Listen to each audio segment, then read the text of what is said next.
Drake has easily been among the top rappers in the game now for the past decade. From creating countless hits over the years with many artists, this is how rappers have reacted to Drake. Starting off with A$AP Rocky. He's had a long history with Drake and also collaborated with Kendrick Lamar and Drake on their hit song titled Problems. As A$AP Rocky then hopped on an interview to detail how much Drake has impacted the beginning of his music career. Only person that put on for me when I ain't have nobody was Drake.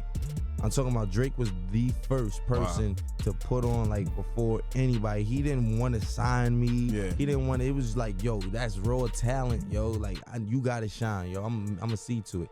I forever owe Drake. Now, Rocky was not done here, though, as he would speak on his first conversation with Drake. The first conversation, he was himself.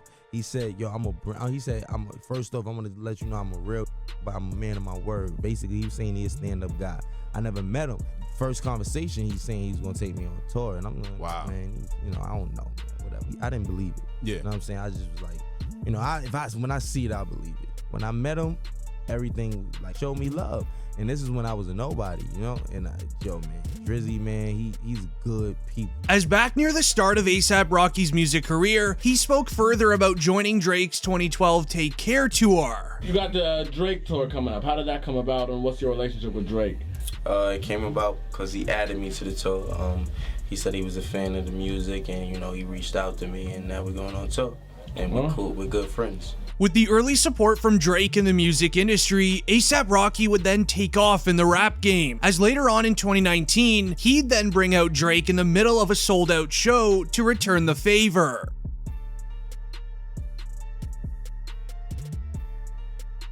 However, with the announcement of Rihanna and A$AP Rocky now being together in 2020, Drake did not like this one bit, as in his song titled Middle of the Ocean from the Her Loss album, we would see Drake rap the lyrics, and I quote, "Swedish jail cell smellin' like some carby musk. For your birthday, your boyfriend got a party bus. Bottle signs, club lines should have come with us." Now, who's the only rapper we know that has been in a Swedish jail cell? That would be A$AP Rocky. So it seems like Drake is sort of jealous and put off that Rihanna decided to go with Rocky, despite all of the history that Drake has had with Rihanna over the years. Or is this because Rihanna mentioned one time that Drake smells pretty bad? However, in 2022, Rihanna and A$AP Rocky would announce the pregnancy. Drake would then unfollow them 2 days later, with both sides now not even speaking to each other anymore. However, another rapper that hopped on Drake's Take Care tour in 2012 would be none other than Kendrick Lamar. Similar to A$AP Rocky, Kendrick's also had a couple issues with Drake over the years, as Kendrick Lamar dropped his iconic verse in 2013 track titled Control, where he name-checked multiple other artists in the game, including Drake, where he raps, "I got love for you and all, but I'm trying to ruin you." While Kendrick meant the lyrics jokingly, Drake actually got annoyed by his name being added in, as Drake would respond during an interview with Billboard by saying, "It just sounded like an ambitious thought to me. That's all it was. I know good and well that Kendrick's not touching me at all in any platform." Now, he even added into his song titled Language these lyrics, "I don't know why they're lying, but your stuff ain't that inspiring." Now, Kendrick would respond to this diss during his BET Awards with a freestyle, and I quote, "Yeah, and nothing's been the same since they dropped Control, and tucked a sensitive rapper in his pajama clothes." When Kendrick Lamar was asked about the beef, he assured fans that he meant nothing bad by the verse during this interview. The fact that hip-hop hasn't been shaken up in a long time. You know, when I went in and did the verse, I thought I was just having fun.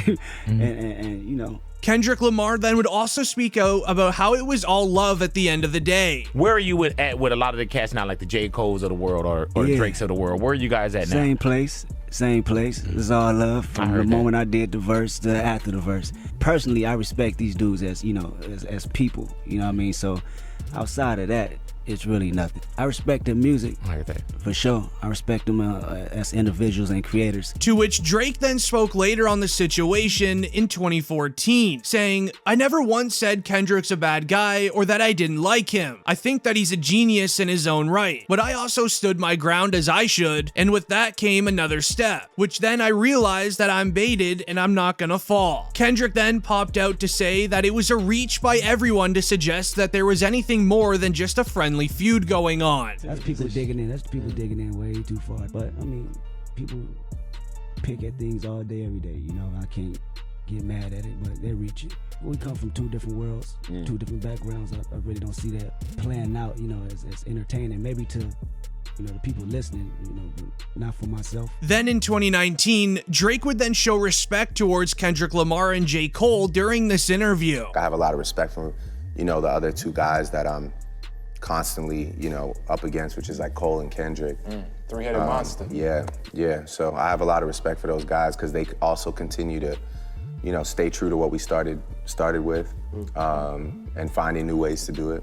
I think for all three of us, it is the time to see who can transcend the generations, much like Jay did. With J. Cole, Kendrick, and Drake now being arguably the top 3 lyricists lately, J. Cole would then jump in to share his respect for the other two. I'm more interested in the relationship because I also see a time when I'm not doing it. That seems very realistic. I would, you know, I don't want to be like, damn, we never kicked it. You know what I mean? Like, it was always respecting because even at its most competitive, you're not going to be competitive with somebody you don't respect. I think now it's just more of a wisdom thing where it's like, yo, you can never have it all. 100% of people are never going to say J. Cole is the best rapper breathing. You won't get 90%. You won't get 90% to say Drake. You won't get 90% to say Kendrick. It's just never going to happen. Which would then later lead into someone that has had a bad past with Drake. This would be none other than Chris Brown. The story of Chris Brown is very long. He had a very controversial past with Rihanna, as Drake had his own close friendship with Rihanna back in the day. The two then got into a scrap in 2012 over her, where Chris Brown would speak about the beef during this interview. I mean, it's not entertaining for me. It's more me being real, saying what I gotta say. Right. Like, it's not, you know, I ain't out here trying to go at him. I ain't got people after him. You know, it's just we just chilling. I have my differences and he has his. What I'm not gonna do, I'm not gonna put myself in a situation for anything to mess up my career. I heard. You know, focus on what it is. Focus on your music. Chris Brown then cleared it up further by stating, "It was just a misunderstanding on both ends. I ain't gonna go into many details. It's funny now, but as far as that, he's good, he's straight." Now he even continued stating, "It was funny, and then we actually sat and talked about it afterward. It was just like, man, what are we doing right now? Like, bro, that was funny." Now these two would then go on to release their 8-time platinum record titled No Guidance, and it seemed like the two had finally made amends. Drake would then even open up about the beef himself. Well, I think we've come together before and tried to link and make music, and I think we were always kind of forcing it. I think there was always like resentment on both sides. Again, when you kind of step away from it and break it down, you start to feel silly because it's like over like girl stuff, you know? I just always really had a lot of admiration for his talent. When the song was finished, I was like, oh man, this is crazy. Like, not only did we link back up and like have like a cool show moment, but like we did a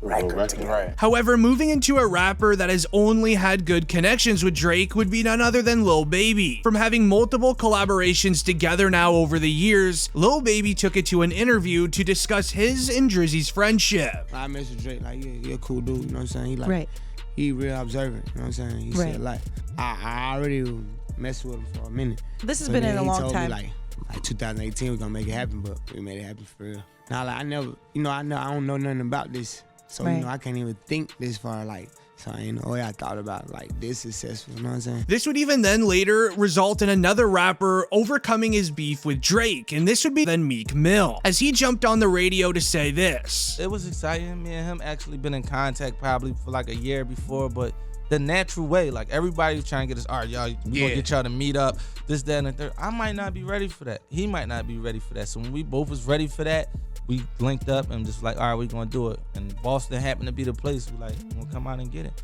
And we just representing building bridges. It's 2019. This was just after they dropped their collaboration song titled Going Bad, where they finally found peace between the two. Just like how Meek Mill collaborated with Drake, we would see Trippie Redd finally get his Drizzy feature too, where he says that he was super excited about it. Do you know that it's gonna be that one that everybody pay attention to? Yeah. You know, I felt like that just because it was Drake anyway. Yeah. It wasn't even really. When you get that music, though, do you go, yes? Oh yeah, I was turned. Yeah. We was sending music back and forth trying to figure it out. and like I got that last minute to add to the album. Now, one of the all-time GOATs in the music industry is Eminem, cleared up behind the meaning behind one of his bars titled in his song Lucky You, which many fans believed was targeted at Drake. People took that line and thought you were indirectly talking about Drake. No, see, here's the thing. Drake is always going to be in my good graces because he did something for one of my daughters that I'll never forget, and he will always be in my graces with that. And I like Drake. What I'm telling you with these lines is, I don't know what's real and what's not at this point. A little while longer, we would then see Drake's Sicko Mode collaborator Travis Scott speak his mind on Drake, where he would share the behind the scenes of creating his verse for Drake's song titled Company. It's one of them, man.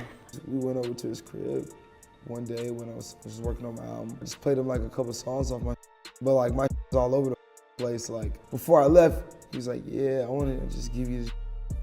It was literally the last day before his album was about to come out that I turned my verse in. Like literally. What? And you made it that tight? Yeah, literally.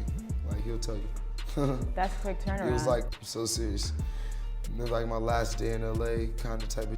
Just like Travis Scott did, we would then see The Game discuss how his song 100 featuring Drake was created. Drake does all his, all his biggest records like in the beginning were, like geared towards women. So whatever you think Drake, you're like, yo, let me go to Drake and get a radio single real quick. And then when I went to Drake, he was like, yo, man, I don't want to give you that. I want to do some hip hop, something cool, something real.